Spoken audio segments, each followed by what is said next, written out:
শীঘ্ৰে ঘোষণা হ'ব 26,000 নিযুক্তিৰ ফলাফল। দুটা পৰ্যায়ত ফলাফল ঘোষণা কৰিবলৈ সাজু আয়োগ। কাৰ কাৰ কপালত আছে চৰকাৰী চাকৰি। অসম চৰকাৰৰ 1 লাখ নিযুক্তিৰ অংশ হিচাপে তৃতীয় আৰু চতুৰ্থ বৰ্গৰ নিযুক্তিৰ পৰীক্ষা তিনিটা পৰ্যায়ত যোৱা আগষ্ট মাহত অনুষ্ঠিত হৈছিল। 12,70,000 নিবনুৱা বহিছিল নিযুক্তি পৰীক্ষা। সেই নিযুক্তি পৰীক্ষাৰ প্ৰশ্নকাকতৰ পৰীক্ষণ সম্পূৰ্ণ। OMR চিট স্কেন কৰি সেৱাই বন্ধ কামত আয়োগলৈ ইতিমধ্যে প্ৰেৰণ কৰিছে। সেৱাই প্ৰেৰণ কৰা ফলাফল পৰীক্ষা কৰি আয়োগে ঘোষণা কৰিব পৰীক্ষাৰ ফলাফল। দুটা পৰ্যায়ত ঘোষণা হ'ব তৃতীয় আৰু চতুৰ্থ বৰ্গৰ ফলাফল। তৃতীয় আৰু চতুৰ্থ বৰ্গৰ নিযুক্তি পৰীক্ষাৰ ফলাফল পৃথকে পৃথকে দিয়াৰ পৰিকল্পনা কৰিছে অসম চৰকাৰে।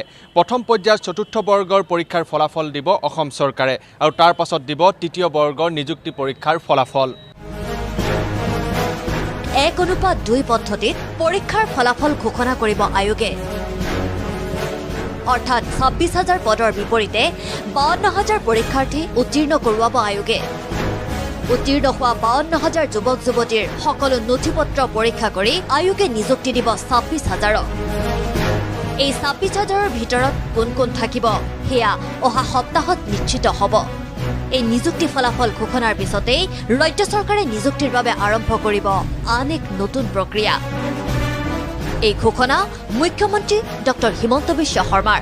साथ ही तीसरी और चतुर्थ वर्ग के करीब 26,000 पदों का नियुक्ति पत्र शुरू हो गया है। हमारा यही लक्ष्य है कि अगले 6 महीना के अंदर 1 लाख युवा युवती को सरकारी खंड में हम लोग नौकरी का मुहैया करवाऊंगा।